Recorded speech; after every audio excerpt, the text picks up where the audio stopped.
Pekan ini publik kembali dikejutkan dengan penangkapan Bupati Pekalongan Fadia Arafik dalam OTT KPK di Semarang, Jawa Tengah. Fadia jadi tersangka dugaan korupsi pengadaan barang dan jasa di lingkungan Pemkab Pekalongan.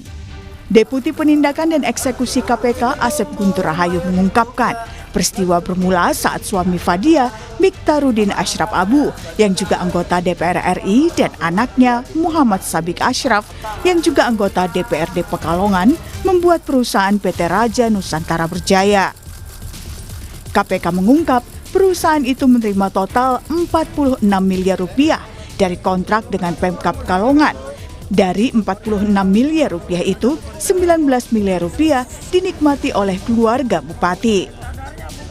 Dalam pemeriksaan intensif yang dilakukan, FAR menerangkan bahwa dirinya berlatar belakang sebagai musisi. Ya, bukan seorang birokrat. Ini yang disampaikan oleh saudari FAR. Serta dengan demikian, saudara FAR tidak memahami hukum dan tata kelola pemerintahan daerah. FAR mengaku urusan teknis birokrasi diserahkan kepada sekretaris daerah, sementara dirinya lebih banyak menjalankan fungsi seremonial di lingkungan Kabupaten Pekalongan. Itu yang disampaikan oleh saudari FAR pada saat memberikan keterangan. Hal ini tentunya bertentangan dengan asas presumptio aures de iure, teori fiksi hukum. Terlebih FAR adalah seorang bupati atau penyelenggara negara selama 2 periode, serta 1 kali menjabat sebagai wakil bupati periode 2011-2016. Litbang Kompas maupun data dari Komisi Pemberantasan Korupsi. Datanya menunjukkan sejak pelantikan kepala daerah di tahun 2025, sudah ada 8 kepala daerah yang terjaring operasi tangkap tangan. Korupsi yang acap kali bermula dari godaan gratifikasi dan suap memang menjadi tantangan bagi kepala daerah. Data lain dari KPK menunjukkan hingga Desember 2025 ada 5.824 objek gratifikasi yang dilaporkan dengan nilai total 16,4 miliar rupiah. Dari jumlah itu, nilai yang sudah ditetapkan menjadi milik negara senilai 11,3 miliar rupiah atau hampir 70% dari laporan yang masuk. Dari jenis gratifikasi, yang paling dominan dilaporkan adalah uang, voucher, logam mulia, atau alat tukar lainnya. Data lain menunjukkan sebanyak 1.100 perkara gratifikasi sudah ditindak oleh KPK dari tahun 2005 hingga 2025. Meski jumlahnya fluktuatif setiap tahun, puncak penindakan terjadi pada 2018 sebanyak 169 perkara, disusul pada 2019 dengan 119 perkara. Setelahnya, tren penindakan cenderung turun. Pada tahun 2020 terdapat 55 perkara gratifikasi yang ditindak, sebanyak 65 perkara di 2021, 100 perkara di tahun 2022, turun jadi 85 perkara pada 2023, 63 perkara pada 2024, dan 48 perkara di tahun 2025. Tim Liputan, Kompas TV.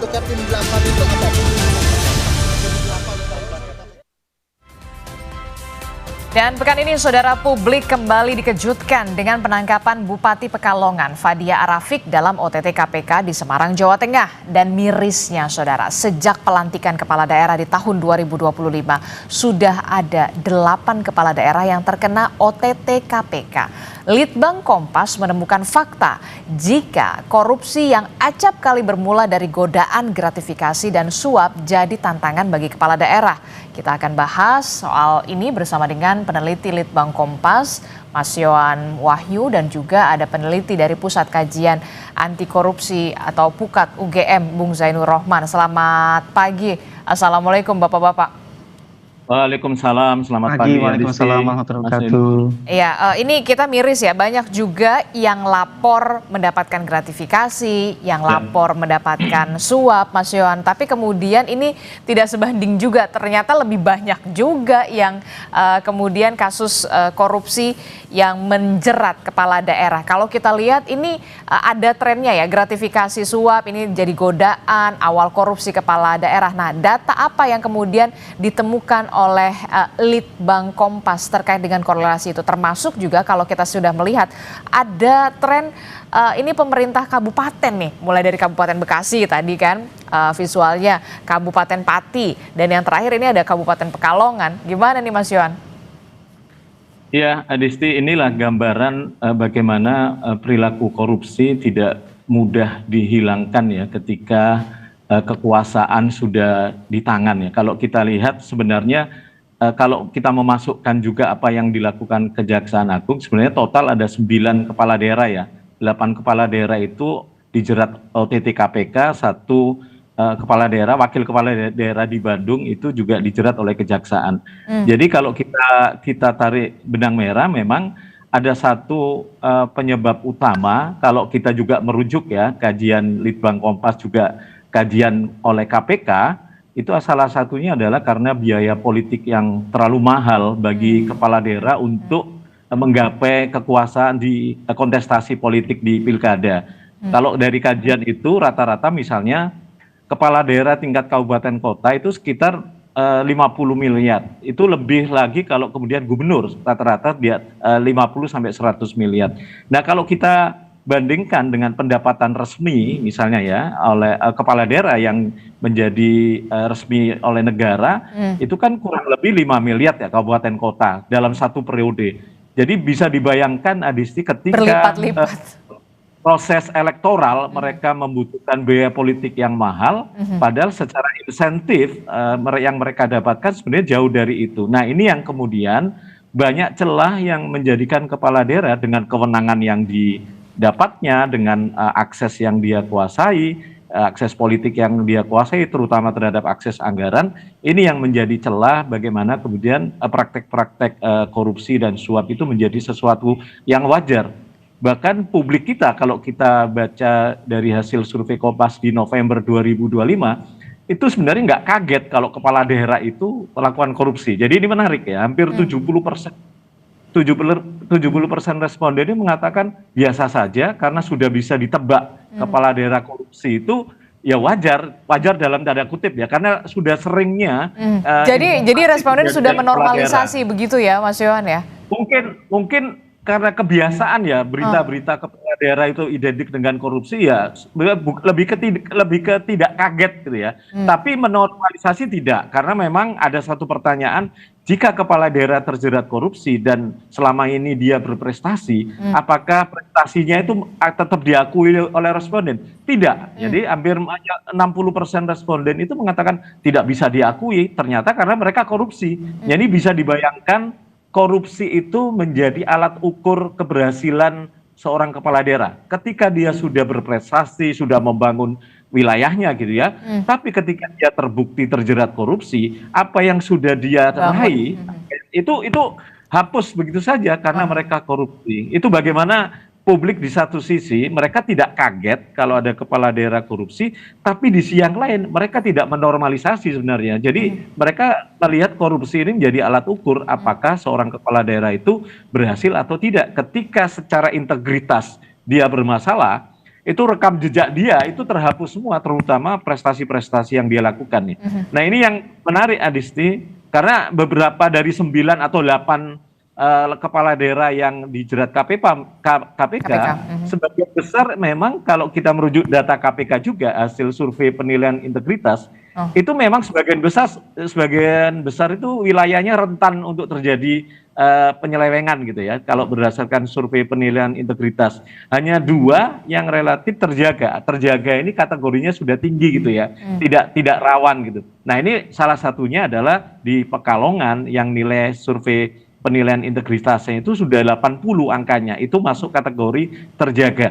Itu pun terbukti kan, masih saja terjadi korupsi. Jadi memang upaya-upaya pencegahan seperti halnya yang dilakukan KPK dengan survei penilaian integritas itu memang positif, tapi tidak kemudian menafikan mata kita bahwa wilayah yang terkategori terjaga pun potensi korupsi tetap terjadi gitu. Oke, ini miris sekali begitu ya, responden kita bahkan 70% mengaku tidak kaget lagi ketika kemudian kepala daerah ini korupsi begitu ya. Tentu ini mencoreng sekali begitu warga yang memang sudah punya kepercayaan, menaruh kepercayaan, memberikan suaranya pada saat itu pilkada untuk bisa kemudian menyerahkan daerah mereka begitu untuk bisa dibangun, dikelola, tapi kemudian nyatanya malah ada aksi-aksi korupsi semacam ini, Bung Zainur Rohman. Anda sepakat memang betulkah biaya politik yang sangat tinggi pada saat kontestasi kepala daerah ini juga menjadi faktor utama mengapa kepala daerah ini melakukan korupsi begitu ya, terjerat kasus korupsi dan dalam tanda kutip ya mau nggak mau harus balik modal? Ya Mbak Adisti, tentu dari berbagai penelitian high cost politik itu menjadi salah satu faktor ya. Tetapi kan faktor-faktor itu tidak tunggal. Ada faktor-faktor lain yang menyebabkan kenapa korupsi di daerah terus berulang. Salah satunya adalah absennya pengawasan ya. Tidak ada pengawasan yang efektif terhadap penyelenggaraan pemerintahan di daerah. Apalagi kalau ada politik dinasti di sana. Anaknya anggota DPRD, suaminya adalah politisi yang sudah lama beroperasi di daerah itu. Keluarganya memegang bagaimana pengelolaan pemerintahan di daerah, termasuk dari sisi juga aspek bisnis, mengatur pengadaan barang dan jasa. Jadi nggak ada check and balances, fungsi kontrol nihil, sehingga kekuasaan itu cenderung digunakan untuk memperkaya diri sendiri secara melawan hukum. Jadi ini memang kompleks. Yang kedua Mbak Adisti, yang saya ingin komentari adalah apa sih yang menjadi penyusun atau yang menyebabkan terjadinya high cost politik ya. Saya lihat dua paling besar, itu yang pertama adalah vote buying Mbak Adisti.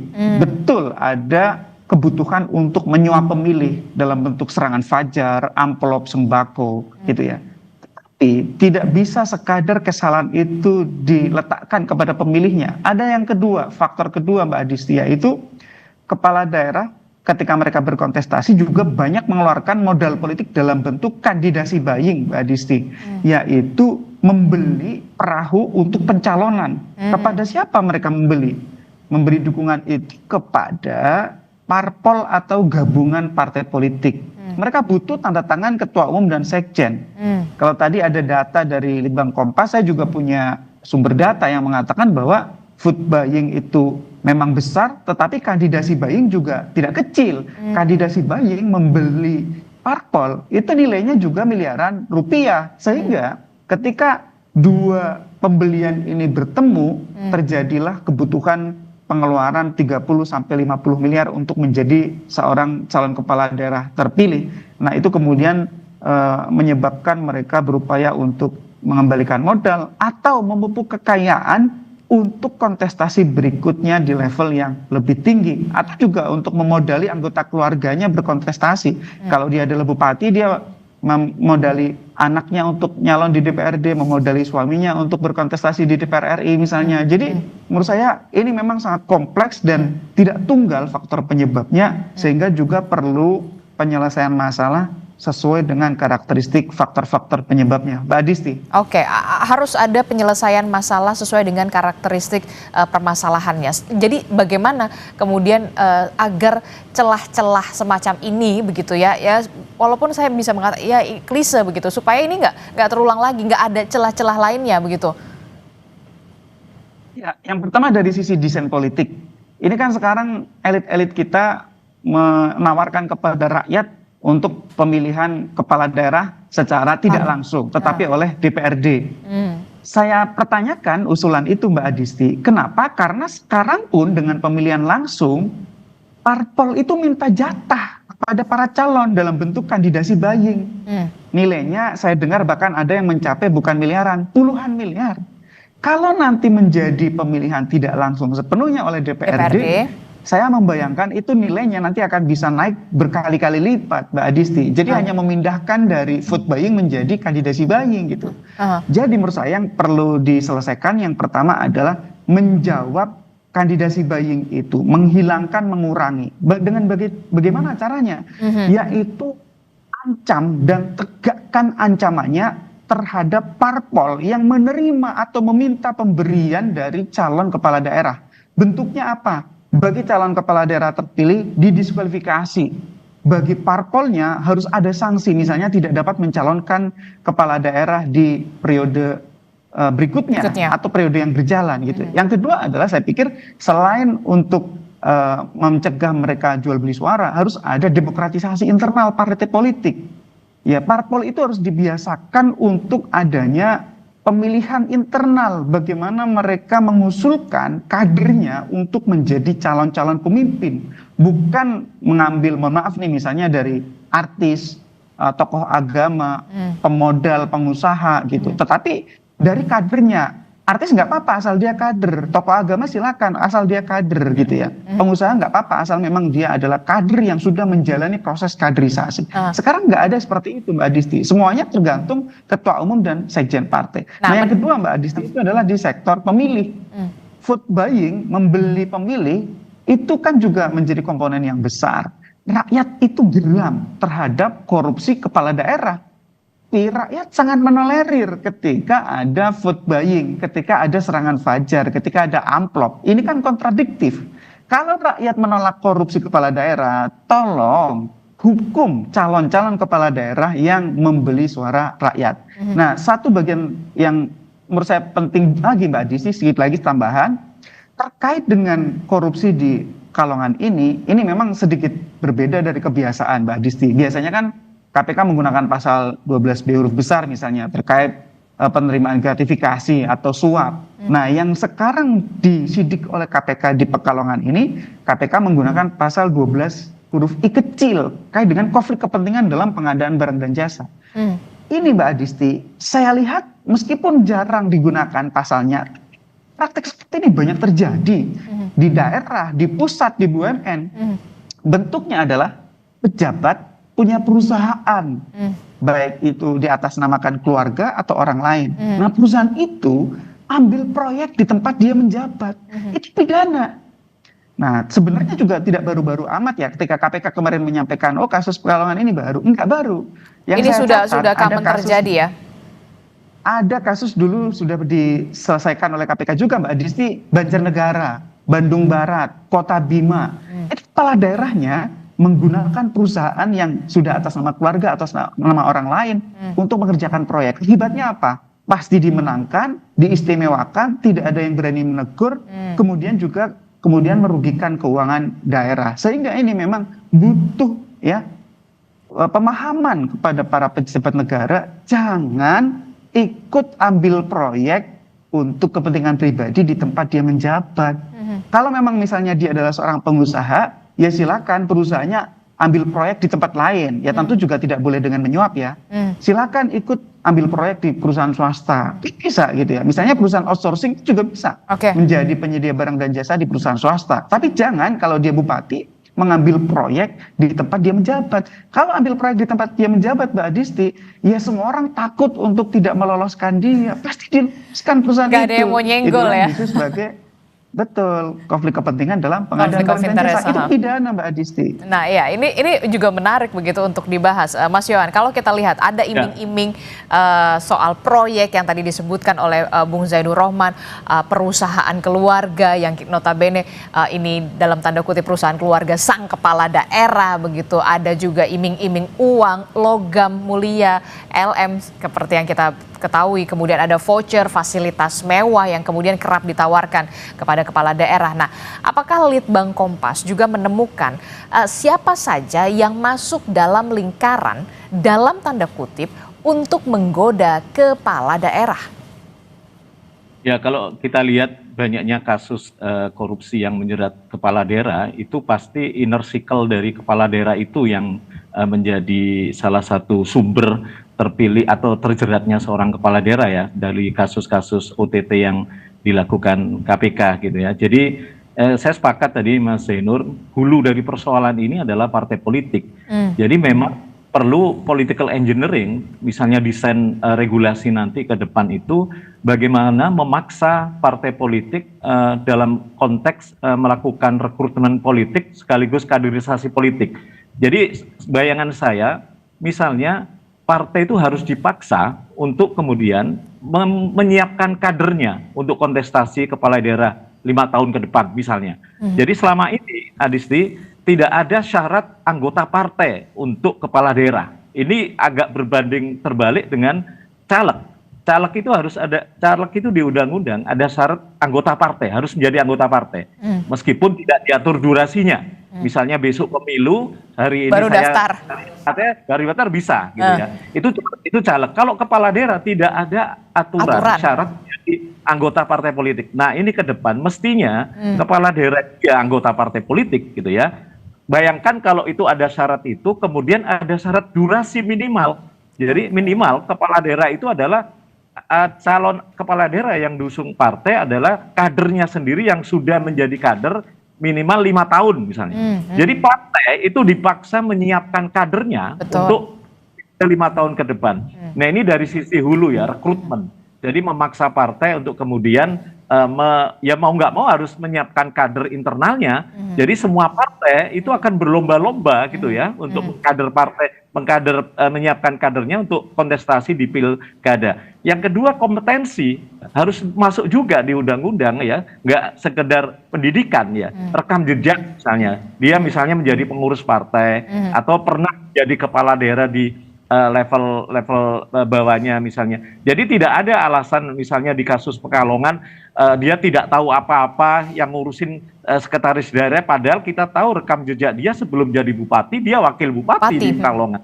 Jadi ini kompetensi menjadi sesuatu yang sesuatu yang dibutuhkan ya, keniscayaan agar publik juga melihat selain dia punya kapasitas politik sebagai kader yang sudah disiapkan oleh partai, dia juga punya kapasitas pengelolaan pemerintahan, ya pengalaman rekam jejak itu.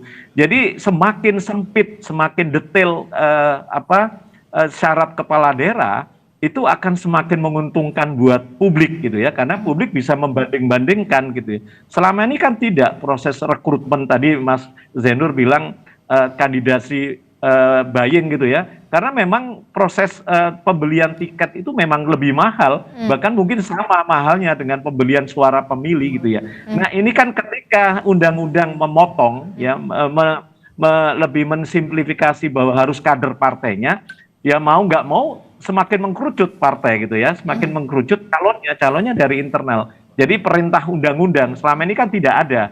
Jadi harus ada perubahan regulasi itu ya untuk bisa kemudian memperketat. Nah, dari sisi pengawasan, saya pikir juga pemilih itu selain punya right to vote, bisa dibayangkan kalau mereka juga punya right to recall. Ya. Jadi hak pemilih untuk menyatakan merecall mandatnya terhadap kepala daerah yang menang di pilkada, misalnya 1 tahun, 2 tahun, ketika melihat kebijakan-kebijakan kepala daerah atau dalam kasus kepala daerah melakukan penyelewengan tidak sesuai aspirasi publik, pemilih bisa melakukan recall. Jadi ini yang sebenarnya hak pemilih juga untuk melakukan recall, tidak hanya sekedar right to vote, hanya memilih, tapi juga dia juga pemilih juga punya kesempatan untuk merecall. Ini untuk mengimbangi posisi legislatif yang mungkin masih tumpul dari sisi pengawasan gitu ya. Saya sepakat tadi memang salah satu faktornya adalah tumpulnya pengawasan terhadap jalannya pemerintahan, terutama yang dilakukan oleh legislatif. Jadi karena kan syarat pencalonan itu misalnya 20% sampai 25% kursi legislatif, itu mereka akan menguasai parlemen, ya otomatis fungsi pengawasan menjadi tumpul. Tapi kalau ini diimbangi dengan right to recall bagi pemilih, ini sedikit banyak menyeimbangi gitu ya, meskipun nanti di undang-undang mungkin bisa diatur persyaratannya, tidak mudah memang right to recall, tapi setidaknya pemilih punya hak untuk merecall pemimpinnya yang dianggap sudah menyeleweng dari janji-janji politiknya gitu. Nah, bagaimana Bung Zainur Rahman, Anda melihat itu tumpulnya pengawasan bisa diimbangi dengan hak warga masyarakat mereka di sana untuk bisa merecall pemimpinnya ketika memang sudah tidak on the track, termasuk juga soal partai politik, ada regulasi yang harus kemudian dibenahi soal rekrutmen kepala daerah, jangan sampai kemudian asal popularitasnya saja besar kemudian dicomot begitu ya, tanpa ada penggemblengan di partai politik yang kemudian memilihnya, termasuk juga soal saya miris begitu ketika kemudian yang di kasus Pekalongan ini beliau pernah menjadi wakil bupati tapi kemudian kesaksiannya beliau hanya menjalankan kegiatan seremonial. Soal fungsi dan segala macam sebagai kepala daerah ini dijalankan oleh sekretaris daerah. Ini sungguh miris sekali. Ya, yang pertama terkait dengan kaderisasi ya. Saya setuju ya bahwa parpol itu tidak bisa lagi asal comot. Parpol harus menggunakan mekanisme kaderisasi yang baik, berjenjang, yang kemudian terukur. Tidak bisa kemudian seorang kepala daerah itu adalah orang yang tidak memiliki kemampuan untuk memimpin gitu. Nah, yang kemudian sekarang kita lihat di kasus Pekalongan ini, beralasan bahwa dia tidak tahu, padahal dia adalah seorang dokter hukum gitu. Yang kedua terkait dengan pengawasan. Pengawasan yang tumpul di Pekalongan itu karena menurut saya kuatnya politik dinasti di sana. Tetapi itu bukan kemudian menjadi penghalang ketika publik berpartisipasi dalam pemberantasan korupsi, termasuk misalnya melaporkan kepada KPK ketika ada dugaan terjadinya tindak pidana korupsi. Yang kedua adalah peran pers yang juga sangat penting untuk mengungkap bagaimana jalannya pemerintahan di sana gitu. Nah, sedikit lagi Mbak Adisti, menurut saya ini KPK juga perlu membuat efek jera gitu ya. Yang pertama, keluarganya yang terlibat harusnya juga dijerat. Dengan pasal apa? Pasal penyertaan gitu ya. Jadi memang dia bukan seorang penyelenggara negara yang sedang dalam kondisi konflik kepentingan, misalnya suami dan anak, tetapi dia turut serta dalam tindak pidana itu ya, sesuai dengan pasal 20, 21 di KUHP nasional, itu mereka termasuk pelaku penyerta gitu ya. Di pasal 21 di sana dikatakan kalau ikut memberikan bantuan terhadap melakukan pidana, itu juga dapat dipidana. Yang kedua Mbak Adisti, korporasinya Mbak Adisti, ini juga perlu dijerat secara pidana gitu ya. Tidak bisa kemudian korporasinya itu dibiarkan begitu saja melenggang, padahal korporasi itu digunakan untuk melakukan pidana dan telah memperoleh banyak sekali keuntungan selama ini Mbak Adisti. Nah, yang ketiga adalah KPK perlu menggunakan pendekatan TPPU, tindak pidana pencucian uang. Semua aliran uang hasil korupsi ini harus dapat dirampas dan dipulihkan, dikembalikan kepada negara agar siapapun yang menikmati hasil korupsinya tidak dapat menikmati gitu ya. Kalau itu sudah digunakan untuk kepentingan pribadi, ya mereka harus mengembalikan dari uang pribadinya. Sehingga menurut saya ini kasus Pekalongan ini harusnya menjadi pembelajaran untuk yang kesekian kali dari sisi konflik kepentingan dalam pengadaan barang dan jasa. Karena ini menjadi modus yang umum gitu ya. Cara untuk menguruk keuntungan oleh para pejabat salah satunya adalah dengan membuat perusahaan bayangan yang perusahaan itu ikut dalam pekerjaan pengadaan barang dan jasa yang kemudian keuntungannya itu digunakan untuk kepentingan-kepentingan politik. Jadi Mbak Adisti, saya lihat ini momentum yang baik bagi KPK untuk menunjukkan kepada semua pejabat penyelenggara negara agar mereka hati-hati di dalam menjalankan kekuasaan kewenangannya. Dan yang kedua, bagi Republik Indonesia sangat penting untuk melakukan perubahan terhadap undang-undang paket politik, undang-undang parpol, undang-undang pemilu Mbak Adisti, agar itu tadi bagaimana kaderisasi, bagaimana kemudian juga pengambilan keputusan di internal, bagaimana penegakan kode etik itu bisa berjalan Mbak Adisti. Tidak seperti selama ini semuanya ditentukan dengan popularitas atau dengan kapasitas kapital modal gitu ya. Sehingga ini sebenarnya tahun-tahun yang sangat menentukan apakah Indonesia bisa memperbaiki diri atau kembali terjerembab kepada persoalan yang sama terus-menerus, yaitu korupsi politik. Mbak Adisti. Oke, ini kita akan lihat bagaimana kemudian KPK tidak hanya soal menjerat bagaimana sang kepala daerah, tapi juga orang-orang penyertanya, termasuk juga soal aliran dana yang kemudian bisa dijerat dengan dugaan TPPU. Terima kasih peneliti Pusat Kajian Anti Korupsi Pukat UGM Bung Zainur Rohman telah bergabung bersama kami, dan juga ada peneliti dari Litbang Kompas Mas Yohan Wahyu telah juga bergabung bersama kami. Sehat selalu Bapak-bapak. Assalamualaikum, selamat pagi. Waalaikumsalam, selamat pagi. Saudara, informasi penting lainnya masih akan kami hadirkan usai jeda. Pemerintah akan mengevakuasi